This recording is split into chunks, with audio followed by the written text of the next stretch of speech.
প্রতিদিনই হাম ও ডেঙ্গু আক্রান্ত রোগী ভর্তি হচ্ছে হাসপাতালগুলোতে।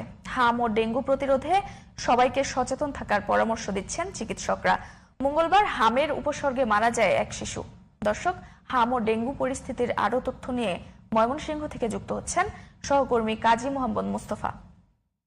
মোস্তফা, ময়মনসিংহে হাম ও ডেঙ্গু পরিস্থিতি কেমন দেখছেন, বিস্তারিত আমাদের জানাবেন। জি জেরিন, ঠিক যেমনটি বলছিলেন, আমি এই মুহূর্তে আছি ময়মনসিংহ মেডিকেল কলেজ হাসপাতালের ইমার্জেন্সি সেন্টারে। আপনাকে জানিয়ে রাখি, গত 24 ঘন্টায় কোনো মৃত্যুর খবর নেই হাম ও ডেঙ্গু। তবে হামে এ পর্যন্ত হাম আইসোলেশন ওয়ার্ডে গত 17 মার্চ থেকে এ পর্যন্ত 60 জনের মৃত্যু হয়। মৃত্যুর সংখ্যা যত বেশি, মানুষের উদ্বেগ, উৎকণ্ঠা, আতঙ্ক বৃদ্ধি পায় অনেক বেশি।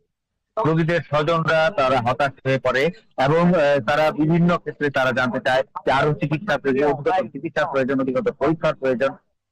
কিন্তু চিকিৎসকরা বলছে সচেতনতার অভাবেই এটি হচ্ছে। গত বছরের যে টিকা কর্মসূচি, টিকা না দেওয়ার ফলে এবং টিকা ব্যাহত হওয়ার ফলে এই ধরনের এবছর এই প্রচার প্রচারণার ফলে এই যত মাধ্যমে খুব বেশি প্রচার প্রচারণা হয়েছে, সেই মাধ্যমে প্রচার প্রচারণা হয়ে টিকাদান শতভাগের উপরে সম্পন্ন হয়েছে এবছর। আর ডেঙ্গুর কথা যদি বলি, এবছর ডেঙ্গুতে ময়মনসিংহ মেডিকেল কলেজ হাসপাতালের দেয়া তথ্যে 5 জনের মৃত্যু হয়েছে। 172 জন চিকিৎসা নিয়েছে, 5 জনের মৃত্যু হয়েছে। এই মুহূর্তে ময়মনসিংহ মেডিকেল কলেজ হাসপাতালের ডেঙ্গু ওয়ার্ডে 23 জন চিকিৎসাধীন রয়েছে, আর হামে চিকিৎসাধীন রয়েছে 94 জন।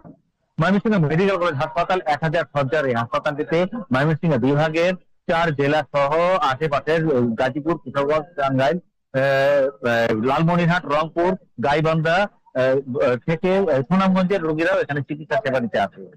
আরেকটি কথা বলে রাখি, ময়মনসিংহ মেডিকেল কলেজ হাসপাতালের যে চিকিৎসা উপকরণ, সেবা উপকরণ গুলো অপ্রতুল, তারপরও চিকিৎসকরা সর্বোচ্চ সেবা দিয়ে যাচ্ছে রোগীদের সেবা চিকিৎসা দেওয়ার জন্য। এই নিয়ে ময়মনসিংহ মেডিকেল কলেজ হাসপাতালের কথা বলে তারা জানায় যে তারা সময়ে সময়ে ঊর্ধ্বতন কর্তৃপক্ষের কাছে প্রস্তাব পাঠায়, কিন্তু সেটি আসতে বিলম্ব হয়। ততক্ষণে হয়তো ওরকম অবস্থানে আর কি বেড়ে যায়।